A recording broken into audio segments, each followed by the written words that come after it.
May is conducting in Brussels is how much worse than the status quo is the deal that we end up with. Nobody is pretending it's going to be better.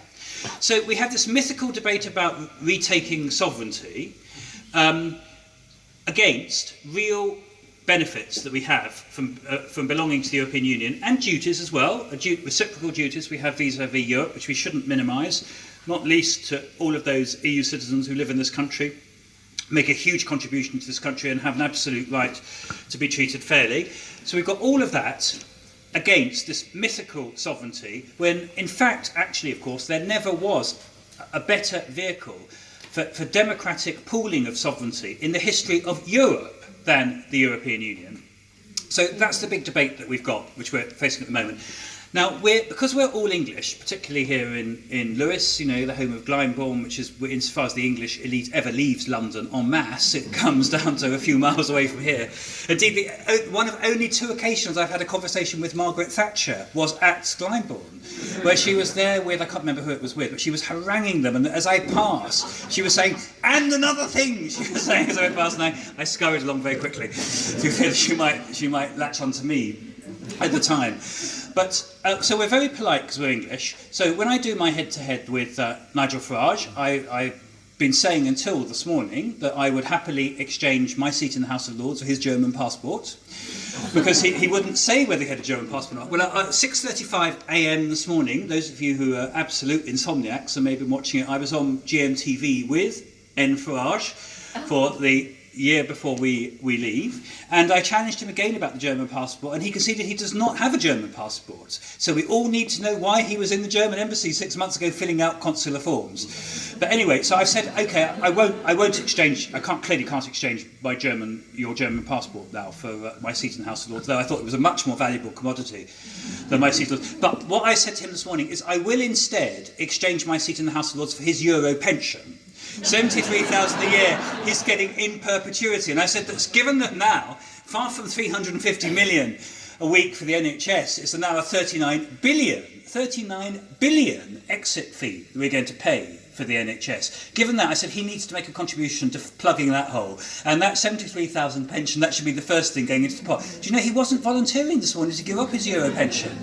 He said that after all his exertions on behalf of the people of Europe, he deserved it. Exertions. Do you know how many members of the meetings of the Fisheries Committee when he turned up to? And we had a bit of that at 6:35 in the morning in quite a good-natured way. But the one I have this very, very great rapport with is one Jacob Rees-Mogg.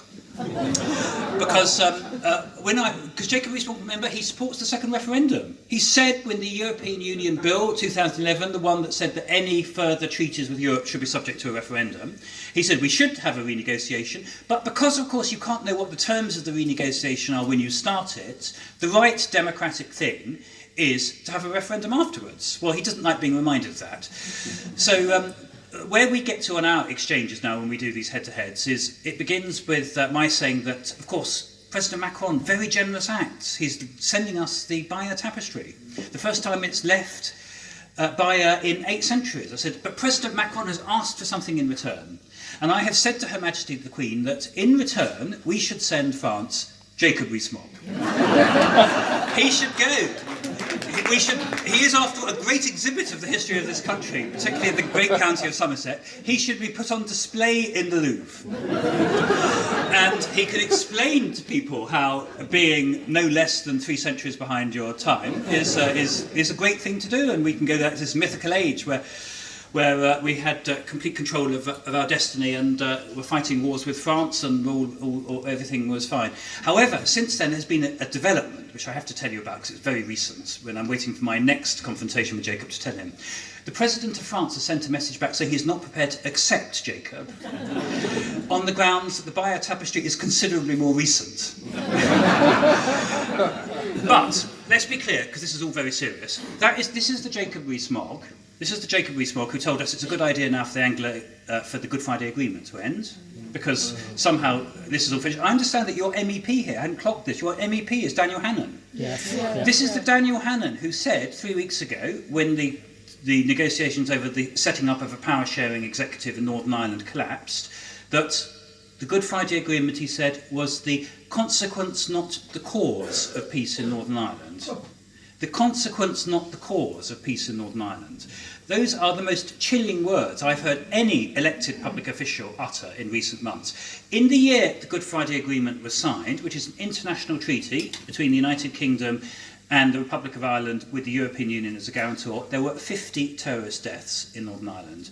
Does anyone think we should do anything which even raises a question mark over any return to that? The consequence, not the cause, of peace in Northern Ireland. But Jacob has gone one better than that. Jacob has said now that in this insoluble question of the Northern Ireland and Irish border, which is insoluble, because you can't have no hard border if you're going to start having big differences in trade terms.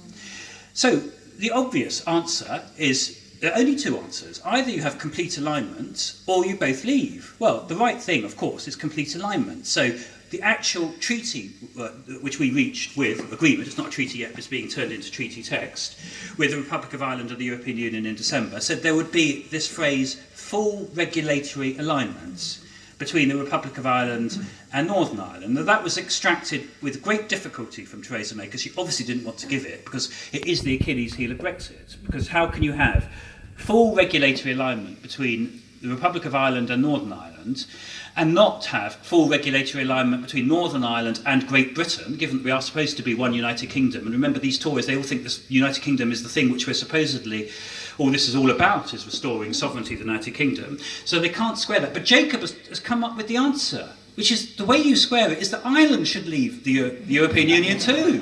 He says, if Ireland leaves the European Union, and because it's clearly nonsensical for them to stay in the European Union if the colonial master is leaving. So if Ireland leaves the European Union, then they should then just agree in advance to completely submerge their own sovereignty. I mean, sovereignty only matters if you're in Somerset and in England. It doesn't matter if you're in the Republic of Ireland. Let's be clear, serious for a moment. It never has mattered much if you're in, running landed estates in Somerset, what happens in Ireland. That's been part of the problem in our relations with Ireland over many centuries. But they should commit in advance to replicating and mimicking whatever terms of trade we agree with the European Union, so that then there isn't a hard border between the Republic of Ireland and Northern Ireland. So you've heard it, ladies and gentlemen, the answer to the problem of the border in Northern Ireland is to bring back the British Empire and to reverse the independence of Ireland. This is the kind of mad regime that we're in, and it is deadly serious, because of course the situation in Ireland is serious. In Northern Ireland it's potentially very serious, but it's also a disgraceful way. It's a disgraceful way for us to be treating the Republic of Ireland. I was in Dublin last Wednesday for the day with Michael Heseltine. He and I forged, in the parlance of the moment, a deep and special partnership. He was one of my fellow commissioners, infrastructure commissioners, when I was chairing the National Infrastructure Commission, sacked overnight because he voted against the government in the House of Lords on Article 50.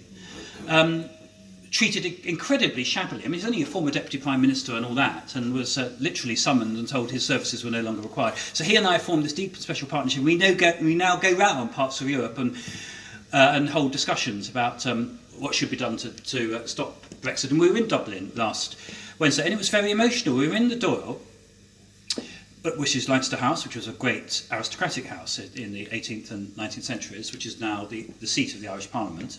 Very moving, actually, because all the way through the Doyle are pictures of de Valera and the great founders of the Irish Republic.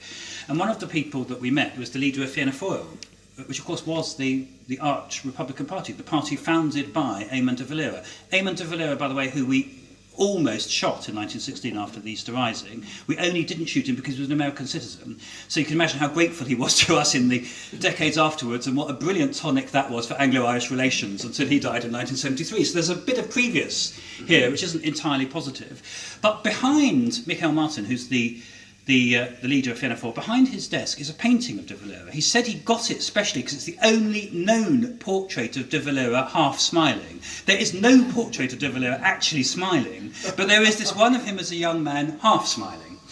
Now, de Valera, the whole foundation of the Irish Republic was basically, because of what had happened and all of that, was regarded as essentially anti-British. You could not meet a group of politicians now who are more pro-British than the current generation of leaders of Ireland. You simply couldn't meet them.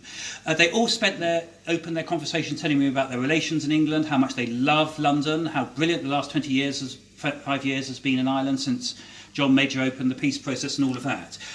What they think is happening is that we are going out of our way to shaft them as a country. We're the ones. It's not them putting on the agenda, borders and islands.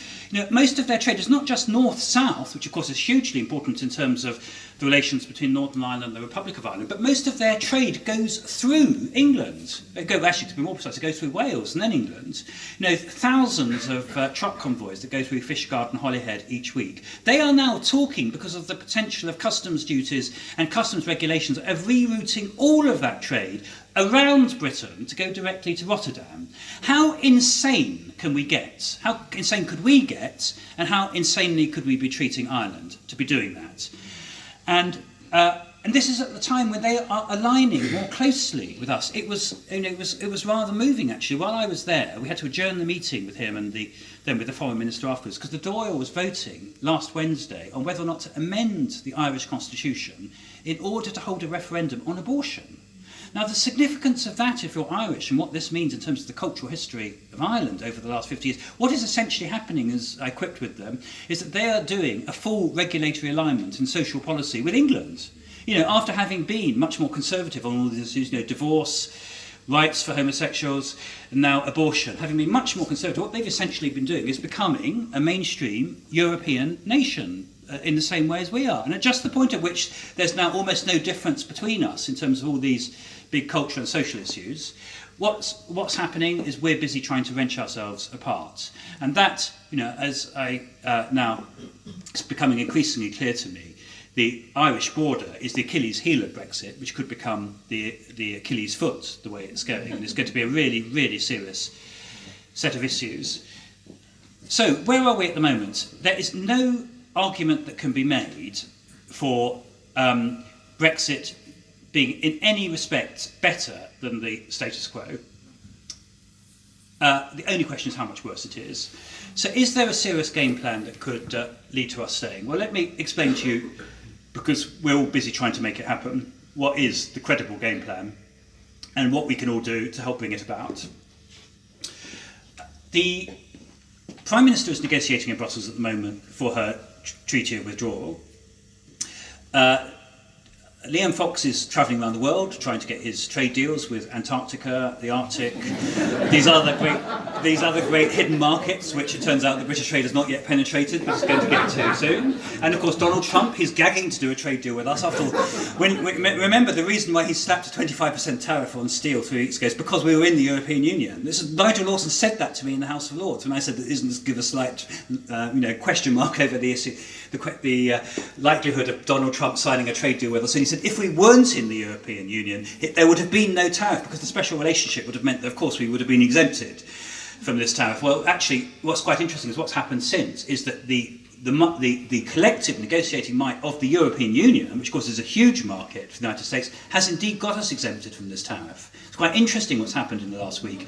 The idea that Liam Fox turning up and talking to his right-wing chums in Washington, that would have got us exempted from it, I think is almost as wishful thinking as these circumnavigations of the globe, which he's been participating in. Never have so many air miles been accumulated for so little in the history of aviation as Liam Fox's travels around the world. But over the next 6 months, Liam Fox is going to be travelling around the world, not concluding trade deals or getting any indication that they're going to happen, which will be quite significant. The British people who are now waking up and starting to follow the facts, because we are a mature democracy, they now realise that 45% of our trade goes to the European Union, another 15% of our trade goes to the 75 other nations with which we have reciprocal trade agreements. All of that has to be replicated at least as good, just to get past first base on the 29th of March next year when we leave the European Union. So that's quite a lot of trade deals. And remember, by the way, our entire trade with China and India is less than our trade with Ireland. Because as Professor Smith will tell you, he can give us a long lecture on this afterwards, I imagine he knows this in far more detail, but when I studied economics, the rule then, he'll correct me because he's very good at correcting me when I get these things wrong, trade halves as distance doubles. Is that right, Alistair? He's sort of half nodding. I'm oversimplifying, but it's not far wrong. So when you're trading with China, which is quite a long way away, and with Australia, which is even further away, and then Antarctica, well, that's quite a big distance to go to, the trade isn't going to be anything like as the trade we have with, wait for it, Ireland, France, Belgium, the Netherlands, Germany, Italy, all these places which are quite close, which is the reason, of course, why we joined this European Union in the first place, was because we wanted these trade relations. So all of that's going on in the next 6 months. The Irish border is going on and the negotiations there.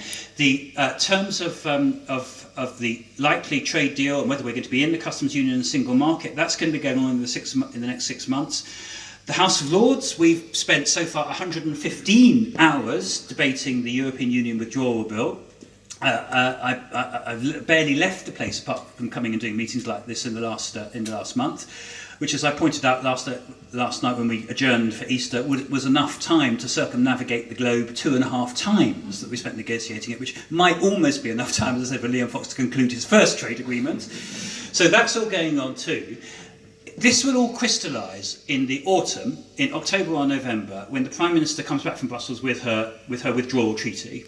And at that point, there's no hiding place, because whereas you can say all things to all people and all that when you don't have to have words on a page in treaty language, she can't do that in October. That has to be a treaty between us and the European Union, which is going to regulate our relations after the 29th of March, and under the terms of the meaningful vote amendment, which the government was defeated on before Christmas, which was the one where Dominic Grieve voted with Labour, the Liberal Democrats and the SNP, that has to take the form of a statute, which is deeply significant. It's not just enough to try and hustle something through the House of Commons.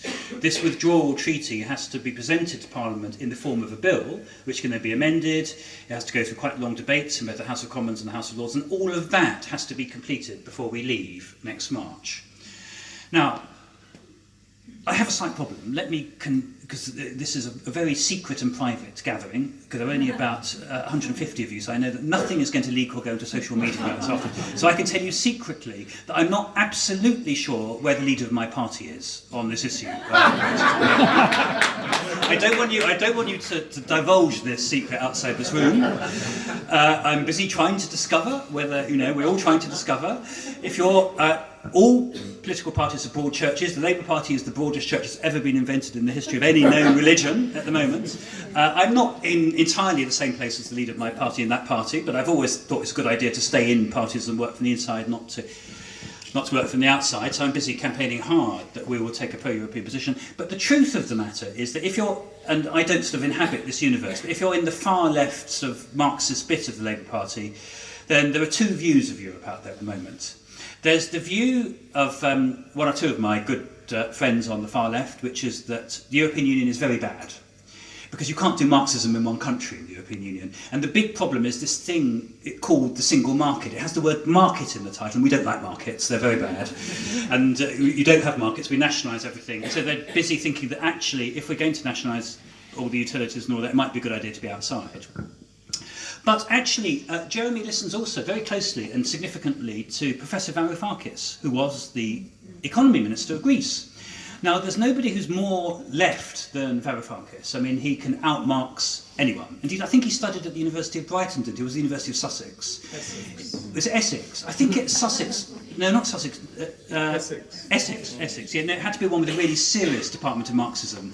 I don't think Brighton's always been far too trendy. It doesn't really go in for this very, very hard line stuff. Anyway, his view is that even though we do indeed need a lot more Marxism, and the Germans are terrible because they imposed this appalling austerity, and actually he's probably right about that as it happens. I'm not by any means saying everything that goes on in Europe is right.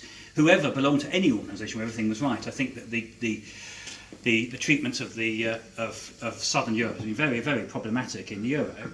But the significant thing is that the one thing Varoufakis never wanted was for Greece to leave either the euro or the European Union. And what he wanted was a much better deal for Greece inside the EU. And that is his passionately held view, and in what he's been telling Jeremy as well.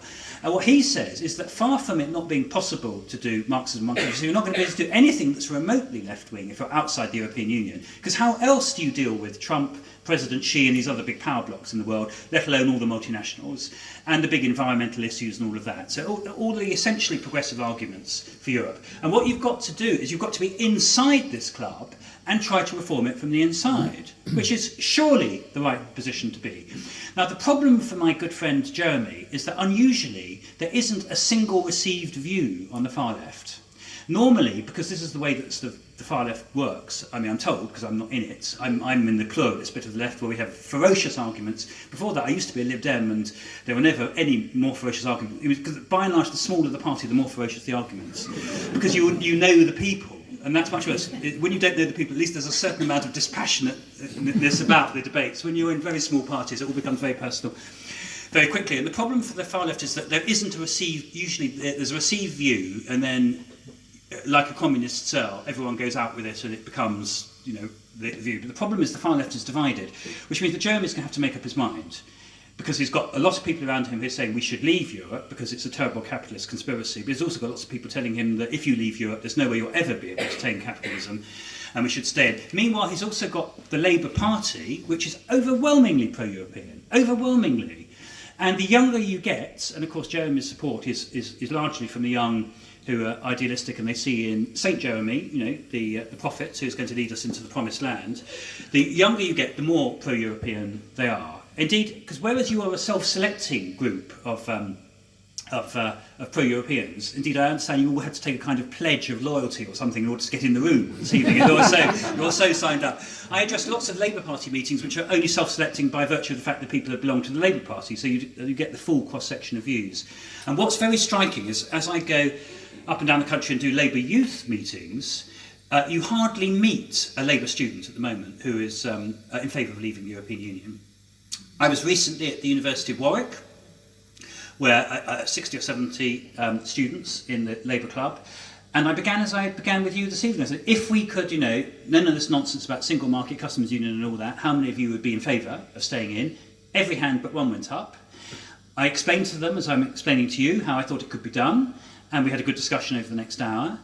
I'm not necessarily their greatest mascot, by the way, because there's this thing called tuition fees, and they're not wild with excitement about those, and they sort of hold me responsible. But it takes a bit of time to break the ice. But we did get on fine. And I said at the end, how many of you still think that we should, junk all this nonsense about Brexit and just stay in? And all of the same hands went up, but one.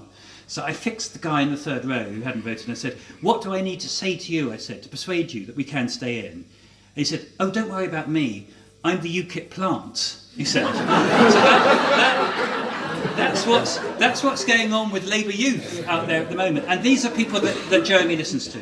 So I'm an optimist. I think there's every chance that when Theresa May's terrible treaty comes to the House of Commons in October, November, that Labour will, almost united, we've got a few genuine anti-Europeans, but it's only 2 or 3, will vote in favour of it. And I think what will happen is that the whole future of our engagement with Europe or not will be determined by Dominic Grieve, the Conservative MP for Beaconsfield and former Attorney General, who is strongly pro-European, who led the rebellion against Theresa May on this meaningful vote amendment before Christmas and got 11 other Conservatives to support.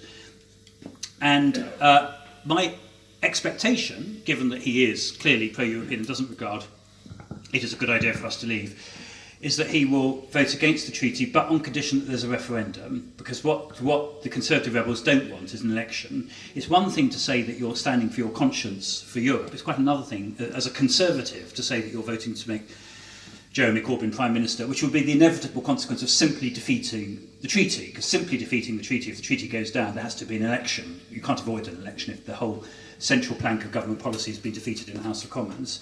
Whereas if there's a referendum, this avoids an election, deals with the democracy argument, because we did have a referendum 2 years ago, so how do the sovereign people who expressed a view 2 years ago, how do they get to reconsider? Answer, of course, by another referendum. And my hope, and it's what I'm working towards, and what I hope that you will, in terms of all that you do, in terms of lobbying MPs, social media and all of that, will be campaigning for, is for members of Parliament in October or whenever the treaty comes, to vote against the treaty, and if their view is that they don't think that Parliament alone can take this decision because of the referendum 2 years ago, then the logical democratic consequence of that should be a referendum on the withdrawal treaty, where the alternative is the only viable alternative, which is to stay in. And if that referendum comes, and the reason why gatherings like this are so important is we've got to get mobilised, then that will be the fight of our political lives, and actually our life as a country as I see it, because it's going to be a huge existential issue for us. But I am very optimistic that we can win it. Why I'm optimistic? Partly because the arguments are all on our side. All of the arguments that were put 2 years ago are now steadily disintegrating. You know, the 350 million for the NHS, that's gone west. We've now got the 39 billion exit deal. We've got the problem of the Irish border. You remember we were being told before the referendum that we could stay in the single market and the customs union. Well, that was all ripped up the day after. So all of those arguments, I think, will come down in favour. But also, if there's a referendum next year, the electorate's going to be substantially different from 2 years ago. There's going to be 1.5 million new 18 and 19-year-olds voting who didn't have the vote 2 years ago.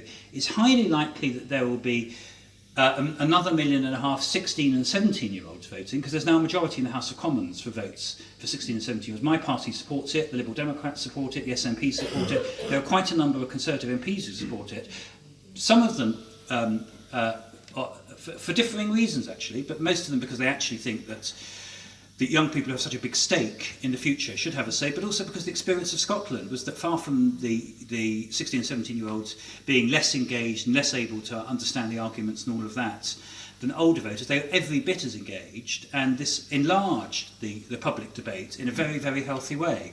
Now, if the 16 and 17-year-olds get the vote, they will be overwhelmingly in favour of staying if my engagement with them, including my own children, is anything to go by. So there'll also be about 1 million European Union residents in Britain who have taken citizenship. I think I can guess how they're going to be voting if there's a referendum in the next year. And the turnout in the last referendum, which was 72%, which people say is high, isn't actually by historic standards particularly high for really bitterly fought elections. You know, in the 40s and 50s in this country, we used to have regularly turnouts in the high 80s, and even, I think, the highest point, I think, was 1950 or 51, where we've got a turnout near 90% in a general election. This will be such a big issue. I could easily see the turnout in a referendum, or indeed even a general election, if there's a general election on this European issue, shooting up from the 72% last time. And I'm doing this listening tour, going around the country, particularly to places which voted Leave. And one of the things I'm struck by, as I just stop people on the street and just talk to them, is how many people didn't vote 2 years ago because they hadn't made up their mind how to vote. Partly because the referendum was conducted in such a rush last time that they didn't feel that they were in proper command of the arguments. I can completely understand that. Well, next time I think those people will be voting, and I suspect that they'll vote disproportionately in favour of staying. So, just to conclude before we get questions and a discussion going, we should be optimistic. The arguments are on our side. It's nothing other than a kind of nationalist spasm which is leaving us to lead. It's not that everything is perfect in the European Union. Of course it isn't. Of course we can improve it, and of course we should improve it. We've in particular, and if you're interested, I'm happy to have more of a discussion about it, we've got to have a better answer to the problem of the question, it's not a problem, it's the question of immigration in the next referendum, because the thing I get in Leave areas more than anything else, when you ask people why did they vote, far more than taking back control and sovereignty is immigration. In Barking, where I was two days ago, I got immigration, every other person I spoke to, both people who were in favour of it and people who were against it. You know, whatever their view, they saw it as a critical issue. We've got to have a much, much better story to tell on immigration next time. And I'm happy to say more about that in our discussion. But we've got the arguments on our side, we've got the young on our side, we've got the optimists on our side. All we need now is to get enough MPs on our side to see that the public will has an opportunity to come through. And that, to conclude, is where we all come in. Because we are a democracy, MPs do take notice of what their constituents tell them. You actually, as it happens here, have a pro-Leave MP here. I think she needs to, if she isn't already, I imagine she is, she needs to be very, very well aware of your views. And I was saying, as we were discussing with Richard and Janet before, that it's important that she does know your views. She should be invited to speak to a meeting like this. You know, actually. She has. Yeah, she was invited. She was invited. She's invited to come. Yeah. And this needs to happen constituency by constituency.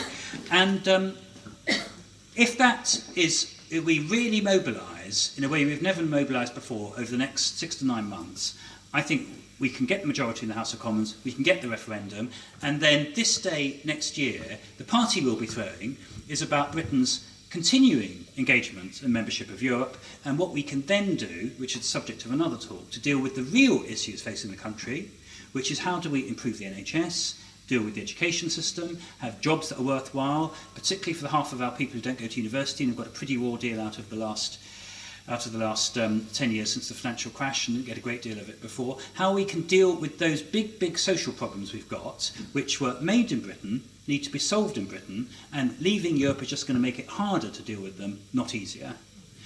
Thank you very much.